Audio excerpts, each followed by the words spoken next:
Welcome back. All right, so about a week ago, I did a video where I compared year 52 of the Canucks to year 1 of Seattle. It's kind of like just sort of a half-hearted, joking around kind of thing.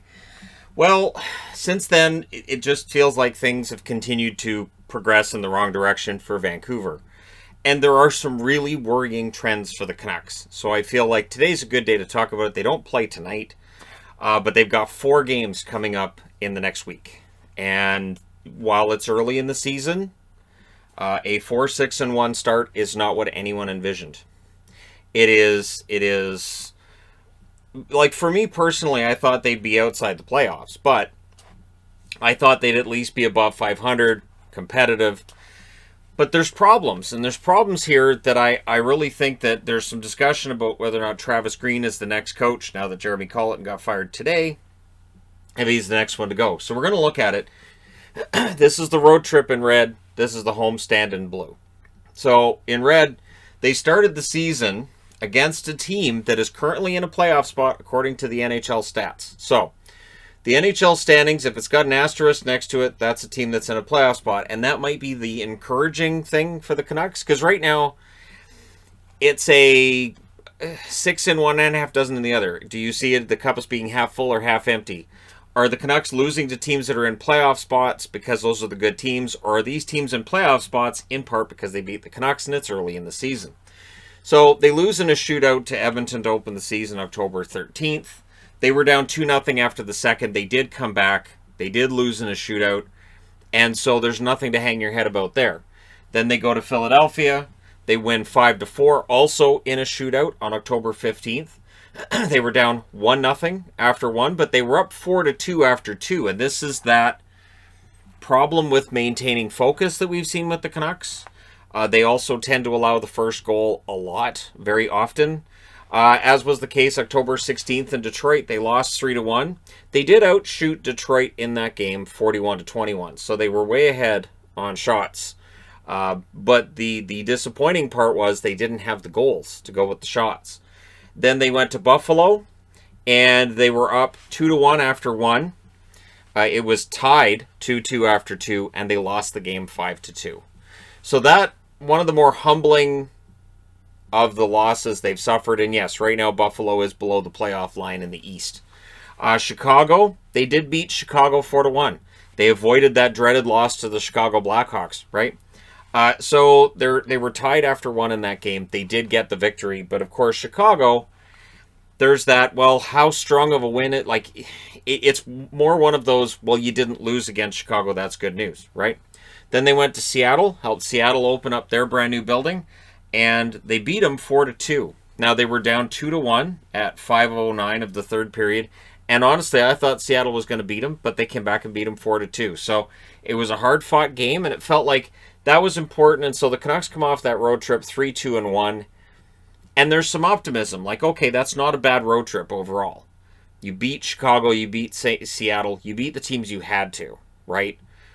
Teams that are towards the bottom. Seattle, brand new team, in Chicago, right near the bottom of the West. If not for Arizona, they'd be there. So they come home.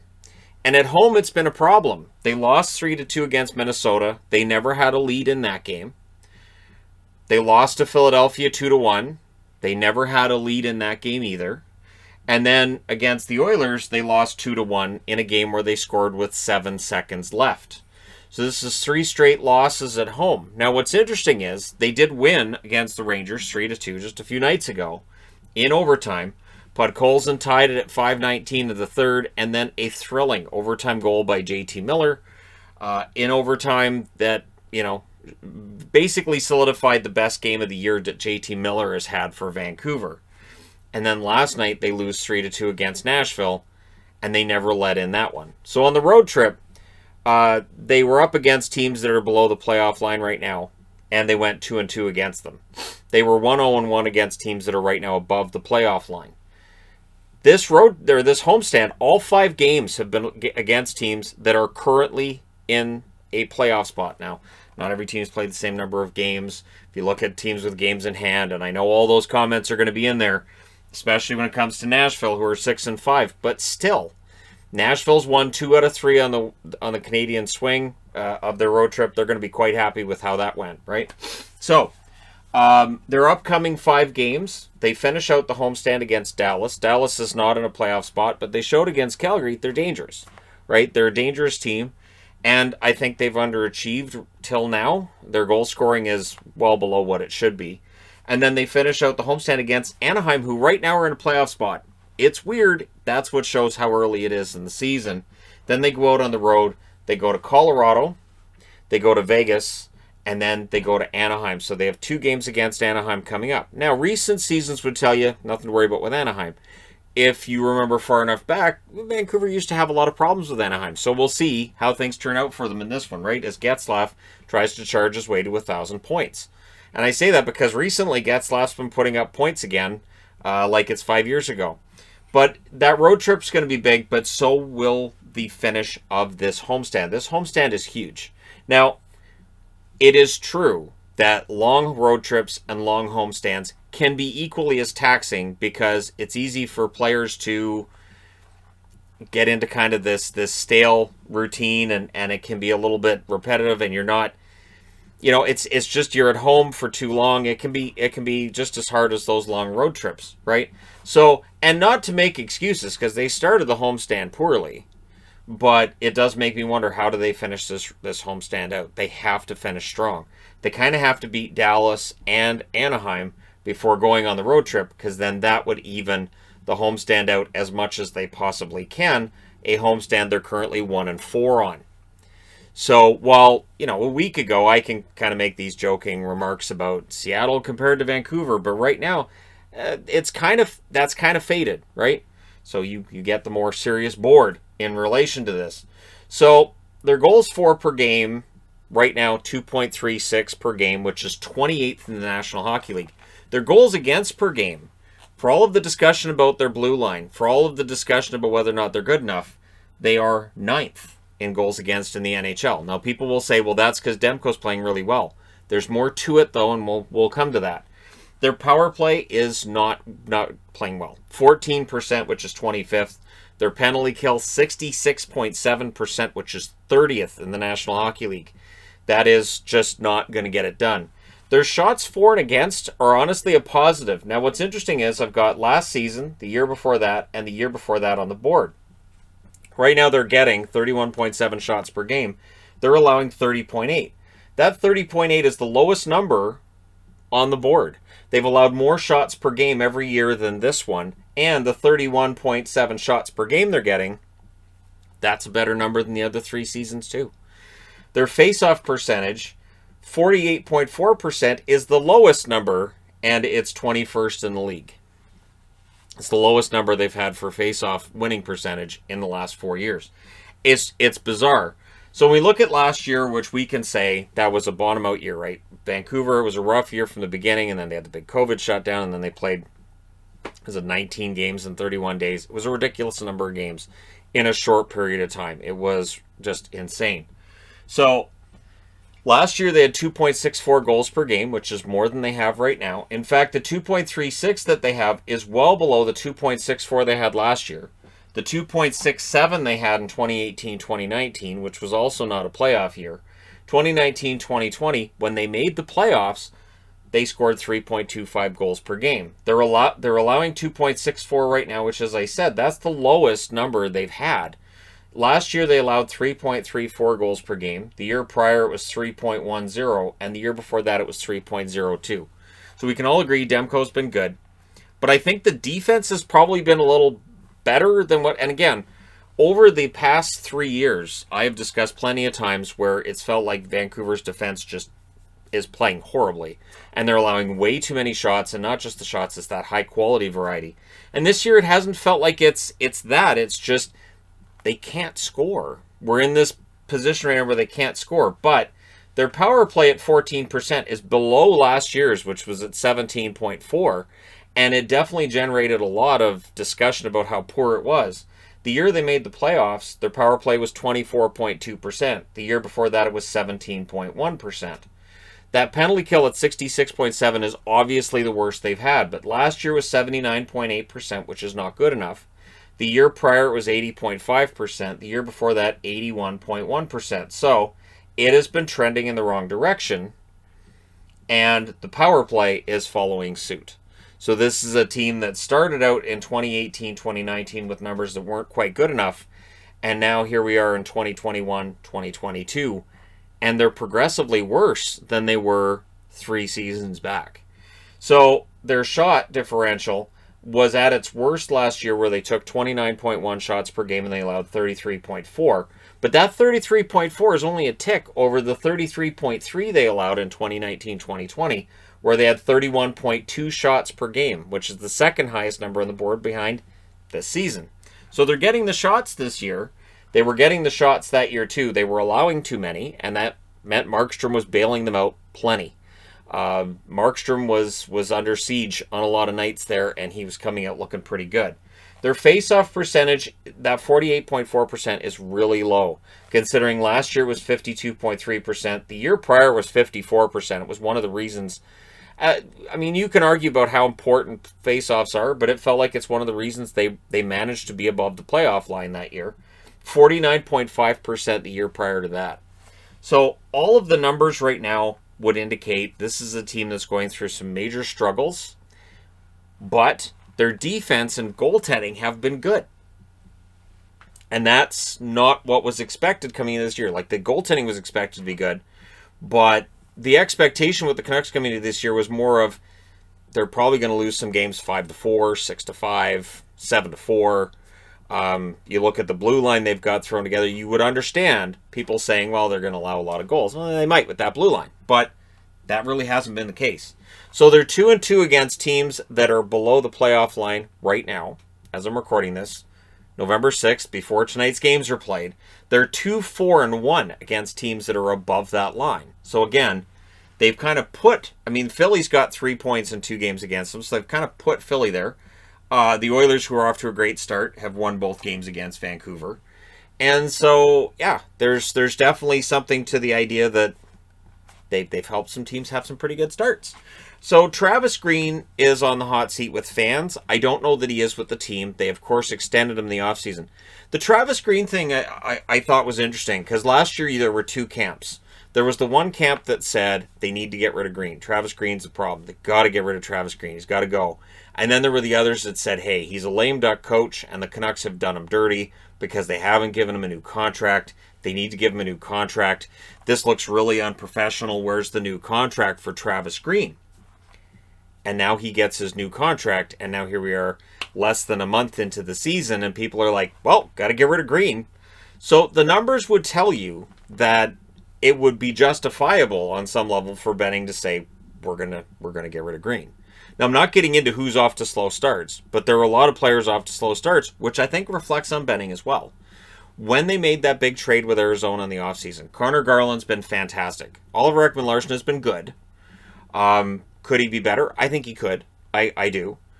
But what it did was it took any cap flexibility they would have had in the summer of 2022, and it made it so things are a lot more difficult. And that's okay if your team is a playoff team or if you're going for contender spot. But are the Canucks a playoff team? Right now, the record of 4-6-1 would tell you no. The overall numbers would tell you no. So this is why, I don't jump up and down and scream about, firing the GM. But if they fired Benning tomorrow, I would say that might be a little bit overdue. But at the same time, you can't let the coach off the hook either. We've had the debate on the channel before. How much does a coach actually make a difference to the product on the ice? And I think in these days of all the protocols, and when you see a replacement coach go in there for a night or two, I think we can still ask that question of how much of a difference does a coach really make? But we can see when the coach might be having a negative impact, right? We've seen Hawks fans complaining about how Jeremy Colleton runs things for weeks now. Oh, no, back to last season or the year before, we've seen that complaint, right? So the overall record under Travis Green is 129, so 129 wins, 138 regulation losses, and 33 losses in overtime or in shootouts. The fact that they don't get that first goal, the fact that the Vancouver Canucks don't seem to be ready for the start of every game, that to me might be a bigger indictment for Travis Green. But when you look at the standings, 2017-2018, they finished 7th. 2018, 2019, they finished 5th. This is in the Pacific Division. 2019, 2020, when they made the playoffs, they were 4th in the Pacific Division. That's as high as they get. Last season, they were 7th in the North, which was last in the North. And this year, they are 7th in the Pacific. And again, this is so far, 11 games into the season, but it's a familiar spot. So the question becomes one of, from 2017, 2018 until now, have the Canucks improved? I would make the argument that the results right now would show you they probably haven't. But does that go on to the GM or does it go on to the coach? And that's the key thing to me. And I don't think there's an easy answer here. I really, again, going back to the Arizona trade, I was surprised by that, in that you're taking on the Oliver Ekman-Larsson contract, which if your team is not a playoff team, it's a weight. It's a problem, right? If you're a playoff team and you're one trade away from being a contender, and you pick up Garland and Oliver Ekman-Larsson, that could be great. But if you're a team that's middling and maybe you're not quite good enough and you bring those 2 players in, are you then a contender? I don't think so. And so then the question becomes one of, does that put you into the playoffs? And right now the answer is no. So I think there's a lot of pressure right now on Jim Benning. I think that at the end of this season, if it continues down the road we're on right now, I think Benning would be out as the GM of the Vancouver Canucks. I don't know that Travis Green survives to the end of the season if it stays this way. The statement made by Brian Burke over the years has always been, as a GM, you get to fire one coach. And then after that, it's kind of on you. That's when the owner will say, well, wait a minute. Things haven't turned around. You already got a new coach. And that's when the problem becomes the GM. So we'll see if that happens with Vancouver, or how far the Canucks have to fall out of the playoffs. How much longer these not having a lead, not having a lead, not having a lead, no lead, and not getting the lead until, well, they didn't actually have it because they scored in overtime for the win. How many more games do you have like this before things change? And what is the main problem on the roster? Like, they just got Hamonic back, so people can't blame Hamonic right now, right?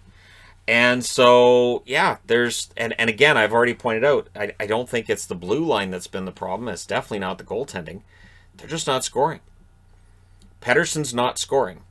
He's getting some opportunities here and there, but are they the kind of opportunities he was having, say, 2 years ago when they were in the playoffs? No. It's just not there. Quinn Hughes, I think, has played well. I think Tucker Pullman's done well. But again, that's the blue line, and the blue line, I think, has been good. And that's the weird part, is that the team's weakness was the blue line for a long time, and now it feels like the forward group, it's just not clicking. And in the olden days, back when I was a kid, we would have seen a trade already. The Canucks absolutely, before there was a salary cap, before all this, Canucks absolutely would have already made a trade. We would have seen some kind of forwards being traded. Might have been a big trade. But in this salary cap era where teams are so close to the cap, especially with the flat cap now, it becomes a situation where you kind of have to try to repair this from within. If you do look to make a trade, you have to get really creative with it because there's so many teams up near the cap. So we'll see. We'll see how this all turns out. I do hope, as a fan of the Vancouver Canucks, I do hope it turns around. But we'll see. So far, it's been discouraging. It's been discouraging to see them fighting from behind and not getting those goals. You know, that's 2, 3, 4, 7, 9 goals in 5 home games. Not a lot of excitement in the crowds, and it's going to start. The Vancouver market, it's going to start affecting that attendance pretty dramatically if the Canucks find themselves, out of the race, say 25 games into the season. Canuck tickets are going to come down in price because there's going to be a lot of people that just say, I'm done. And again, there was the very loud calls for Benning to be fired for a while now. The whole, flying a banner and all that. I think they flew it twice. But eventually, things come to a head. And when does that happen? Let me know your thoughts in the comment section below, as always. Don't forget to hit like and subscribe if you're browsing your way through. You just happened upon this video. And the question I have for you is, can the Canucks recover this and get it into the playoffs, and how? Who turns it around? Does Pettersson get it turned around? Does Horvat put the team on his back and say, all right, let's go? Who do you think does it? Let me know your thoughts. Thank you guys so much for all your support. I will talk to you again soon.